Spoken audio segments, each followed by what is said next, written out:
G'day guys, Tom here from Different Drop with a very special guest today at DDHQ. It's our longtime mate, Joe Perry from Dormilona. G'day, Joe. Hi. How are you? Good, thanks for having me. It's been a couple of years since we've seen you over here, or maybe a year or two.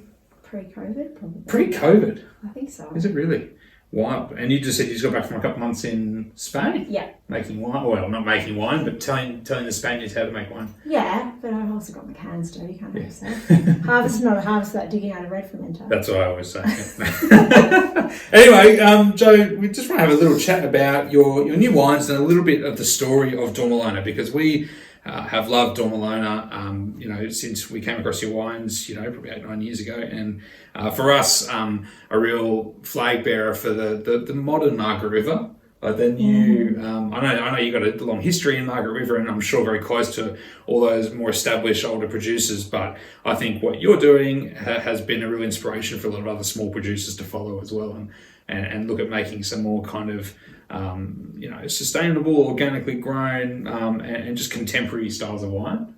So I guess I'll pour us a glass of Chenin Blanc on that note. But how did Dormilona come to be? Dormilona was a ski trip gone wrong. Accidentally fell pregnant, didn't know what to do with myself. Knew I couldn't run 2 wineries in Galicia in Spain and be a mum, so came up with Plan B and decided to make Dormilona in Margaret River. Right, so what took you back to Margaret River? Is that where you were from? Well, that's where the father of the child was from. Right. Fair enough. So I did work in Spain for a little bit with my son, and while I was setting up Dormilona, and then once the second child came along, I gave up Spain. Yeah, come back for the beach and the lifestyle. The lifestyle of Margaret River. So yeah, Dormilona's been going since 2012. Yeah, wow. Well, congratulations, 10, 11 years. And the focus has, at the beginning, I guess, was kind of Chardonnay, Cabernet, but there's always been a real exploration of alternative grape varieties and different varieties too. And this Chenin's a great example of that. You've done it now for a fair while. Yeah, shifted and changed through the vineyards, but we've got Young Garrett Estate, which is up behind Dunsborough, Young Up, Sarding. Since 2021 we've taken that over, so worked really hard on that. And yeah, the big thing there was making sure the Chenin was going to hit the mark. So Chenin came to WA on a boat from South Africa with Chardonnay and Cabernet, so we presume it's a South African clone, and it's always just been blended away into a little bit of Chardonnay or classic dry wines. Yes, the classic white Burgundy at the Swan Valley, and then Amberley Estates made it sweet and sour, and it horribly went wrong for Chenin from there on. So it's been there for a very long time, but it's always been sort of blended away because it's a winemaker's friend, because it holds acid and it crops really well in the vineyard, and it's easy to grow. It's not very disease prone as well.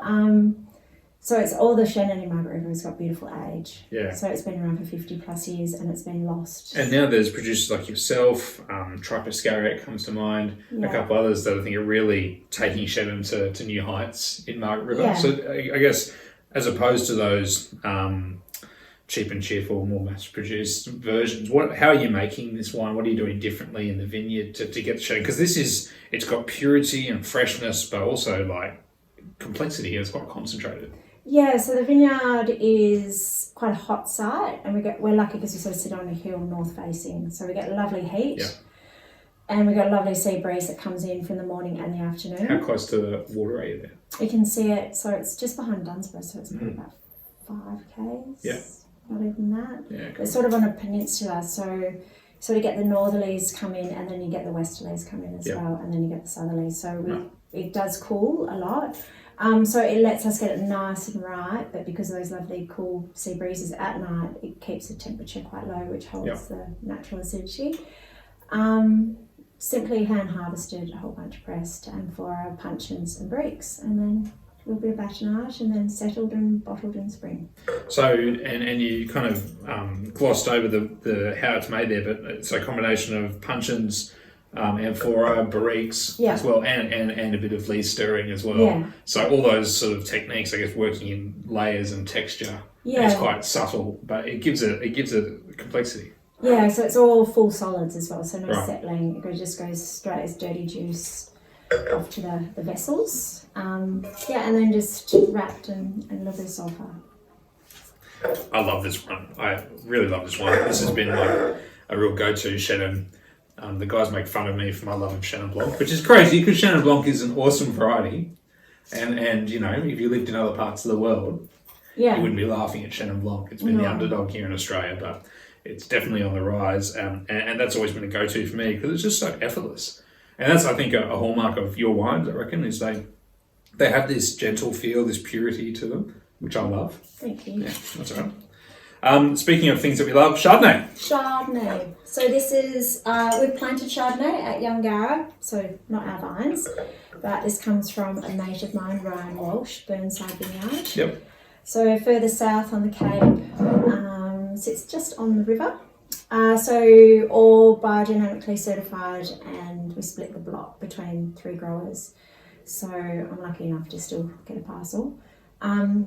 It's simply hand harvested, whole bunch pressed, punch and spirit. It's funny. It's all the same, right? It's the same. This is the funny thing about like a lot of the great. I don't even know what word to use. Like for this, you know, this modern category of producers that you can say natural or lo-fi, whatever. But you and your mates who are making these wines, and everyone's like, "How do you make these wines so so delicious?" So this, and it's actually quite simple. The winemaking.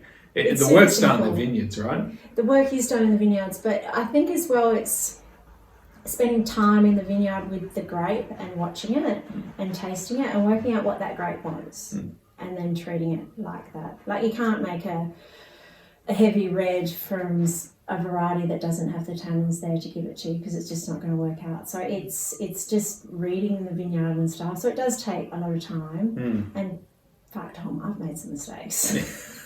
I poured some things out back in the vineyard and whoopsie-daisy. Yeah. Oh no, a pot plant. You know, some of my amphora pots became... hello, pet nat. Yeah. And I guess it's that time in the science and managing yourself that allows you to really get to know them and having a few different vineyards you can draw upon. Yeah, so we just got 2 or 3. We buy in a little bit of Sauv Blanc and the Chardonnay as well. So when you think about Margaret River Chardonnay, like people think of Blue Art Series or Mosswood or Piero and these, big, they're powerful wines. They've got some new oak, they're, buttery, big, rich Chardonnays. Awesome wines, but different styles. This isn't like that. And it's never been like that. This feels more like a cooler climate Chardonnay to me, but it still kind of looks like Margaret River, if that's possible. It still has the same kind of regional characteristics you see in those wines, but it's got this purity and this almost minerality to it that I think you don't see in a lot of those other wines. Is that just where the vineyard is a bit further south there? Or? No, I sort of feel it's probably a bit of, I might get in trouble, winemaking techniques because they're just muddling the fruit and not having respect for the grape and allowing the wine to sing. So, like the influence of any sort of settling agents or that kind of stuff, to get the juice clear enough to put it into barrel, and then the barrel soaks up a lot of those natural fruit profiles and turns it into something else, which is awesome, but also sort of can muddle the wine a bit, and you don't have that focus of fruit. Yeah, because that to me it's just fruit. Yeah, you don't see the oak. It's there, obviously, holding it together, and I mean Chardonnay needs oak. It's kind of its partner. Yeah, it does need it. But you don't taste these oak flavours. It's just body and structure. Yeah, it's actually got one new puncheon. Right. The Chardonnay. There you go. See, I get to buy a new puncheon every year. The Chardonnay gets it. And you don't see it. It swallows it up.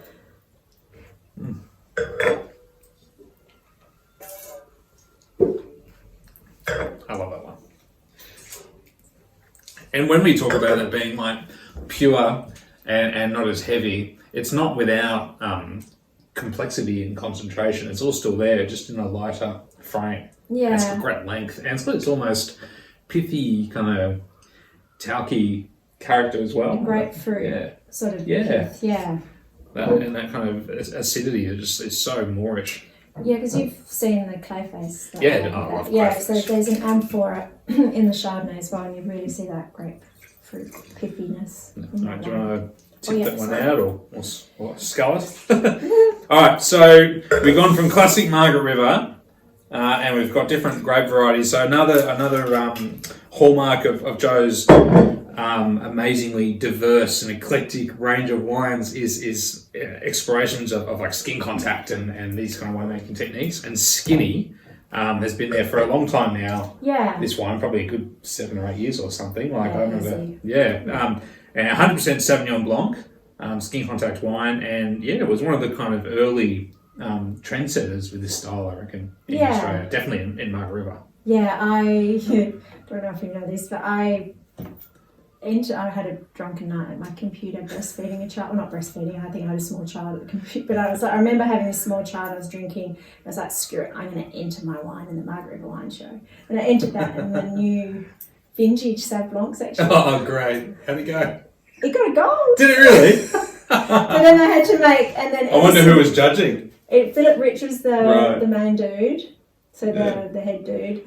But they had to make a whole new category. Oh, how funny. To make my wine. So now there's an alternative style. There's a Dormilona category. Pretty much, and I just dominate. Yeah, and it's just you and like LS Merchants and see if there's another one or two I others. don't think they even enter because I can't be bothered. The only reason I enter is because I always get a ticket to the wine show lunch. Oh, it's all and right I always lunch. think if I go to the lunch, I have to enter my wines. Otherwise, I look like a dickhead. Yeah, So, fair enough. so yeah. And that you've just hit the secret of the entire wine industry. How do we go have lunch? That's basically it, isn't it? Yeah. That's the only reason we do this. So Skinnie's 100% Sauv Blanc off a little vineyard that I share with Evo from Sea Vintners. Hand harvested, destemmed into amphora for 5 months. So it sits in amphora, hand plunge daily until the cap drops down. I seal it up, taste it now and then. And then when you sort of see this clarity of fruit come through and the tannins sort of bind up and drop out, that's when I press, and then it goes to tank for 2 days just for a quick settling, and then bottle, no sulphur, with heavy lees on purpose, which act as an antioxidant and helps the wine age a bit better as well. Right, interesting. Okay, that's an interesting technique, because then that obviously contributes to the cloudiness and the kind of texture, but didn't think about the fact it kind of holds it together. It does hold it together. Yeah, I really do. Because it does feel it you look at the colour and it looks a bit wild and out there, but it's very clean. It tastes like Sauvignon Blanc. What you get from the skin contact is that tannin and the kind of grippiness to the wine, which is really cool. Yeah. Great with different food as well. What would you kind of pair that with, you reckon? I love it with burgers. Burgers. Yeah, that's the goes traditional. Really well with burgers. Traditional pairing. Yeah, like it's any sort of heavy, greasy protein. Yeah. It's going to take a couple dozen of this home. All right, cool. And now moving to red, and we couldn't be in Margaret River red wine without looking at Tempranillo. Yeah, a bit of an unknown one, Temp. As I was saying to Tom earlier, it's never really had a place in Margaret River. I don't know if it's clonal, still haven't worked out if it's a weather system thing, soils, rainfall, sunlight. But in 2023, I thought I'd give it a crack. It was a beautiful, hot, dry spring into summer. Didn't rain for 6 months. The grapes looked like tenis cojones. They had balls, as they say in Spain. So I thought, I'm going to give it a go. Yeah. So I hand harvested a few little bunches at the bottom, de-stemmed fruit on top. In open fermenters, about 3 weeks on skins, just trying to build those tannins up, but not get them too big, and then just basket press straight to used oak. Same as, it's a familiar story with all the wines, but it just has this lovely medium-bodied, fresh, vibrant, pure sort of feel to it. Where a lot of Tempranillo in Australia, I agree with you, we're still kind of finding its feet a bit. And some of the wines I think are a bit overripe or almost a bit too structural. There's a few really excellent examples from parts of Victoria and Canberra and the Adelaide Hills, but this is and Great Southern. Some of our mates down there makes a great Tempranillo. Really. But I love this because it just has this beautiful Moorish kind of savoury feel to it. Yeah, no, I'm quite happy with how that turned out. But you've done a bit with what other alternative red varieties you're playing with? Malbec. Yeah, Margaret does amazing. What any other varieties then? Like I did Merlot, like a Cab Mac style. Kind of an alternative variety these days, Merlot, isn't it? Well, we ripped out our Merlot to plant Chardonnay. Yeah, good So call. a Merlot. But it's a bit of an unknown in Margs. Yeah, I played around with a few, but it's, you know, it's age. And I like working with older things and younger things I've worked out as I get older. Yeah, fair enough. I like to age with my wine. Yes. As we drink a 2022 Cabernet. Nice and young and fresh. So the Cabernet, the queen of the region. Such pretty fruit. The vineyard our little vineyard's got lyre system, so it's double cordon. Beautiful ballerinery. Can you explain what that means? So you've got a vine that goes up, and then you've got 4 arms coming out instead of 2 arms. Yeah. So like that. Yeah. Like that. Or you could go like that. Yeah. There you go, got 4. Yeah. So it's quite a thick sort of quite deep, but then it allows the little shoots to sort of ballerine over, so it lets in speckled sunlight. Right. And we're at a really hot site, which is really good for like the Cabernet, the Chenin, the Semillon. Temperature not so much because it needs a bit more. But does that just kind of balance the sunlight a little bit? Yeah, it balanced at first because we sort of inherited it with that trailer system. Yeah. Ideally, it would be better to be VSP for ease of machinery. Yeah, okay. And hence why we hand pick everything. Yeah. When sometimes it's hard to get hand pickers if it's a good surf day. Yeah. So, you know, there's a few reasons why it would be nice to have VSP, but it's for the vineyard. I actually think it does really well because it's a more balanced crop as well. It's not too heavy on one side. You don't get fruit sort of clustering up over each other in bad sort of disease years. And again, you get this lovely speckled light. You get some lovely airflow through the canopy. And when you walk through the Cabernet, it's at the top of the hill. It's the best view. It's super pretty. It never really crops that well, which doesn't bother me because the berries are tiny little, like they just explode in your mouth like little bullets of flavour. And I just sort of feel, why would I chuck that in new oak and chuck tannins at it and make it this bigger thing? So that's the reasoning why I make Cabernet the way I make Cabernet. In Margaret River, a lot of people go, oh, that doesn't taste like Cabernet, that's light, medium bodied. And I'm like, oh well. Yeah, but this is... You've never walked through a Cabernet vineyard, have you? No, and this is, I think, the wine that we first fell in love with in your range. Yeah. Because we couldn't believe that you were tasting this Margaret River Cabernet that was just so perfumed, and it felt like it was coming, you know, from the Yarra Valley or a different kind of cooler climate region. Yeah, I agree with that. But from Marg's, and with that kind of Margaret River flavour profile that you see there, that kind of, you know, the purple fruits, cassis, and the kind of lovely kind of leafiness, but in this beautiful, fresh, lighter frame. Yeah. And it doesn't like whack you over the head with oak and tannin like some of these other big iconic wines from the region, but what it lacks in that, it just makes up in just approachability. It's just so drinkable. Yeah. That's thank you. That's very nice. That's all right. I love it. It's the Cabernet that I would drink, you know, and it's nothing against those other styles. Like obviously they're extremely popular and, you know, cellar worthy, and they've got a place and they're important for Australian wine. But if I think about the future of how we make some of these varieties in Australia, to be drunk in our climate, you know, and younger drinkers that maybe aren't wanting to sell us something for 10, 20 years, but they still want quality and complexity. And you get all that in this. Oh, good. Yeah. So, we hand harvest it all. It's de-stemmed and then popped into 2 concrete eggs. So I leave it in there for like 10 to 12 weeks, depending. And then basket pressed off, straight off to some seasoned oak. So it spends a lot of time on skins to build up those tannins, to help soften those tannins as well and drop them a bit. And then pressed off with just a little bit of oak, but you don't really see much oak. No, and the tannins, that's fruit, grape tannins. Yeah. It's not oak tannin. And that sounds like a really nerdy thing to talk about, but there's a big difference. Like you can see, like oak tannin is really chunky and chewy, but the tannin from grapes, you know, they've been well grown. It's really fine and it feels like part of the wine. Yeah, and a bit more powdery and soft. Yeah, beautiful. Well, thanks, Joe. That's great. We love these wines. Guys, I'm sure most of you know about Dormilona, but if you don't, you know, check out a bottle. There's plenty of other wines too. So, you know, from the top wines, you've got the clay face wines as well, which are kind of up here. price-wise, although still not really for the region. But then you've also got the house wines and the smashable wines that are 25, 27 a bottle. There's pet nats, there's orange wines, there's all sorts of fun things. So yeah, check out Dormilona, one of our favourites. And yeah, support Joe, legend.